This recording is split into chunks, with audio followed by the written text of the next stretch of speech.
welcome back to Restaurant Bytes. I'm one of your co-hosts, Jacqueline Farmer. Excited to be back here with a new guest and Tom Spry again today. Jeff Goodman is our guest today. He is the CEO of Fresh Brothers Pizza. Jeff has had the exceptional fortune to land a job and handle the pandemic all within about 30 days of each other. So Jeff's tenure with Fresh Brothers Pizza has been an interesting one, considering the up and down ride we've had here in 2020. And I thought he'd share with you some of his successes and difficulties with the job. How are you doing, Jeff? We're actually doing remarkably well, Tom. I appreciate it. And thanks for the opportunity to be here. It's certainly been an interesting year, I think, for a lot of people. And I don't think anybody will ever forget where they were in 2020, that's for sure. But overall, we're actually doing fairly well compared to, some of our brethren out there in the restaurant industry. So we feel really fortunate and blessed to be where we're at. Looking forward to talking about it. And I know California restaurants keep opening and closing hourly or minute-to-minute basis now, but how are you guys keeping up with all that news? Well, we're definitely having to keep on our toes. It feels like the restrictions and the openings and the re-restrictions are changing by the minute, like you made reference to, Jacqueline, and the dining room closures, the dining room restrictions, and now, of course, in the recent couple of days, the restrictions on outdoor dining, which have really impacted so many restaurants throughout California and especially Southern California. So we've been weathering the storm relatively well. We've certainly made some changes to our business. We've evolved and adapted, and you would say about what everybody's trying to do these days, but we feel really fortunate to be where we are.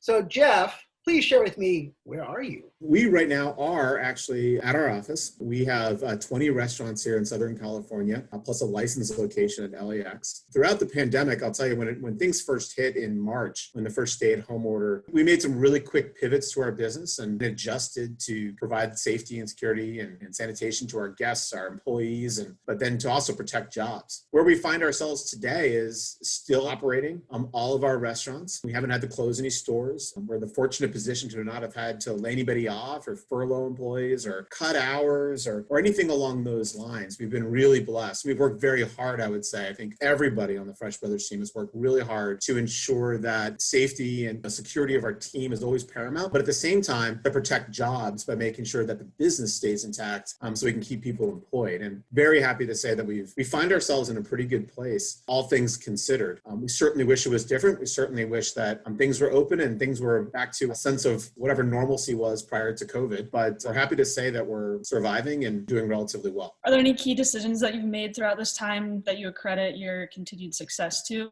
Our concept was primarily a delivery and carry out concepts anyways for pizza. And certainly as the pandemic hit, we, within 24 hours of governor putting in the stay-at-home order, which really effectively closed dining rooms, we pivoted to institute the curbside pickup, we instituted contactless delivery, we had the requisite PPE, we had sanitation measures. We worked straight for 24 to 48 hours, and we immediately pivoted to all those new approaches to make sure that right from the get-go, our guests knew that we were going to do everything possible to keep them safe, and certainly our team members felt the same. I think that was really integral to be really early adopters. I think as most restaurants can appreciate, the expense of the extra gloves, the extra masks, the other PPE, the plexiglass, and all those types of things, it's very expensive, the kind of investments we put in place. However, it set the tone early on for what our priorities were going into the meat of the pandemic back in March. And those priorities in order were the health and safety of our team members, number one. And number two, the health and safety of our guests. And third is the protecting our business to ensure that our team members continue providing an income and pay their rents and take care of their families. When so many others in the restaurant business at the time were being laid off and curfewed or furloughed and losing income. So I think sending that message both to our internal guests and also to our external guests was really important for us. And then just operationally pivoting to those new, which now have become sort of expected practices around curbside pickup and things like that were integral. We actually introduced a role called curbside concierge, which is essentially positioning a team member outside the restaurant, which is there to essentially facilitate the order between somebody pulling up in their car and not even letting them get out of their car, just kind of waving them down,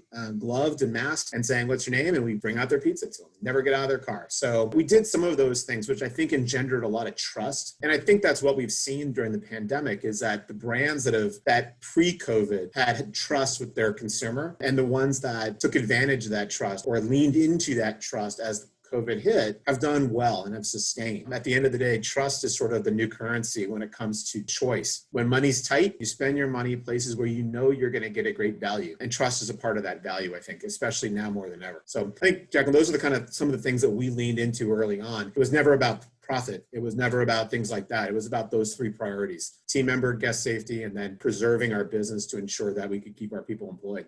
And I'll throw in one more, actually, which we knew early on that, okay, our delivery and carryout business wasn't going to dry up. You know, we weren't going to have to close. We felt good about the decisions we made early. We started looking for ways to give back. So we introduced a program where we invited our guests to donate pizzas to first responders. Our guests responded. And for every pizza donated by a guest, we matched. So we donated thousands of pizzas through March, April, May, and we're continuing to do it now. Giving Tuesday, we donated a tremendous amount of money to local food banks to address food challenges. So I think all of those things combined, I think it's really important always to show the character of your company and show your heart as an organization, what you care about. I think I would like to think that we've done a pretty good job of that. I think our consumers have recognized us for doing those types of things.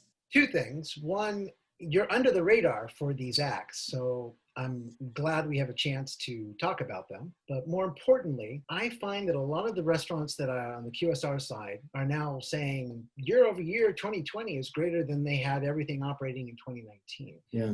Drive-through only or delivery. Where do you folks find yourselves now? We've been on a roller coaster. I would say, net for the year, we're up.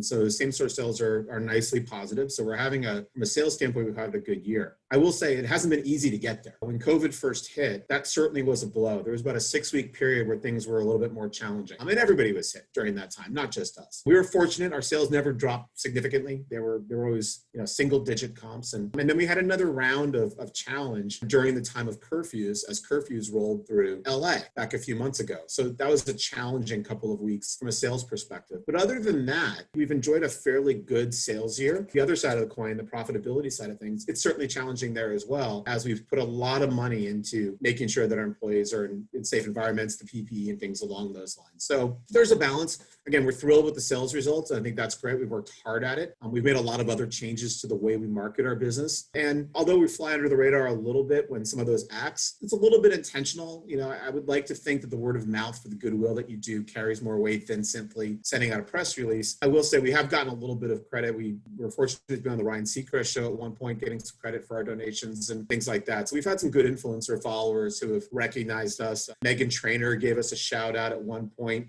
in a Postmates video ad that she did. And that's all organic. And those are just people who care about our brand, follow our brand, love our products. And that's been a really nice support through all this. And Jeff, being an operator in California in a normal year comes with many challenges. Add COVID, add openings, closures, PPE. And then I think some of your locations were in areas that were affected by some of the protests earlier this year. Yeah. Were any of your stores impacted? And if so, how did the team or the community respond to that? Yeah, we had one store impacted in one part of LA. And I will tell you, as difficult as that always is, because it's so disheartening to see businesses broken into and looted and all those types of things. It's really terrible to see that happen. I will say, as bad as that was, there were a group of us who showed up at the store at 5 a.m. after that happened the next morning. And within 30 to 45 minutes of us getting there, the line of people coming out of their apartments who lived in the community with brooms, shovels, gloves, window cleaner, graffiti remover. We didn't do a whole lot of work in our store to get it cleaned up.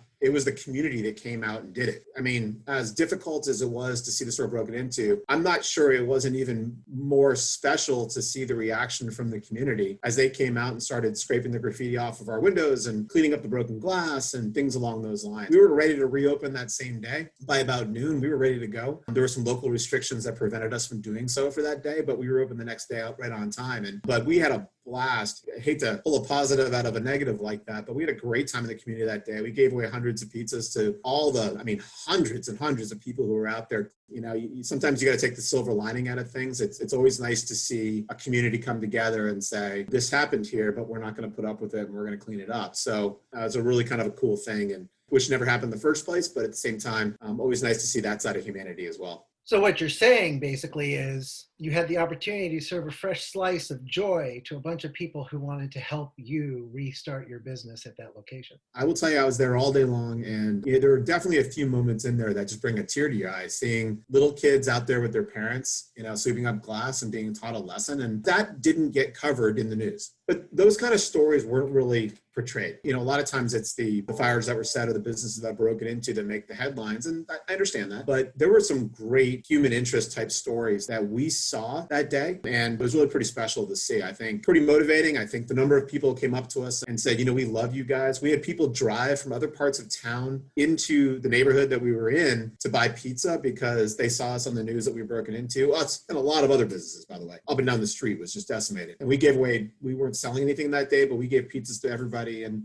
look, anytime you have an opportunity to show your heart as a brand, you do it. Give till it hurts and then keep giving. It's funny, people were just apologizing to us for what happened. And every time we gave away a pizza, like, no, we should be buying it from you. I'm like, no, that's on us today. So do the right thing. You'll never go wrong. Felt like we were doing that day, but it was nice to see the reaction from the community. That's for sure. Do you have any added insight you'd like to share with our viewers? Look, as it relates to kind of COVID and what we're all navigating through here today, is if you don't have somebody to communicate with that's a peer of yours in the industry, find somebody. I will tell you that it's, as CEO of Fresh Brothers, it can be pretty lonely trying to look at the challenges that are in front of you and trying to feel like you're navigating through something that nobody else is going through. But the reality is there's a lot of people going through the exact same thing you are. So if you're not part of a peer group, if you don't have a friend or a confidant in the industry who is in a similar role, and I'm very fortunate to have some good friends in the industry who run other pizza chains for that matter. Some of my best friends are presidents and CEOs of other pizza brands. So we talk all the time. For anybody who's going through something like this, I will tell you that it's extremely comforting to know that I can pick up the phone and there's somebody on the other end who I can talk to that says, yeah, I know what you're going through. It's hard, isn't it? Here's what I'm doing. What are you doing? That's really kind of cool. I was on a text string with 3 or 4 other guys yesterday who all have pizza brands, asking some questions about third-party delivery and things like that. And it's kind of a focus group of 4, but I think all of us who have connected, we value that relationship because it's therapeutic and nobody can do this on their own. So I guess that would be my insight, is just, it sounds very simple in nature, but if you don't have somebody within your industry that's sitting at your own little personal board of directors table, then go find somebody. I want to take this time to say thank you for being a part of our program. Jeff, it was great having you on the show today. Thanks for joining us. Jeff, we want you back on again. If we can twist your arm in 2021, I look forward to the opportunity. I'd be happy to. Thanks for the opportunity today. I look forward to it, guys. I'm happy New Year to you.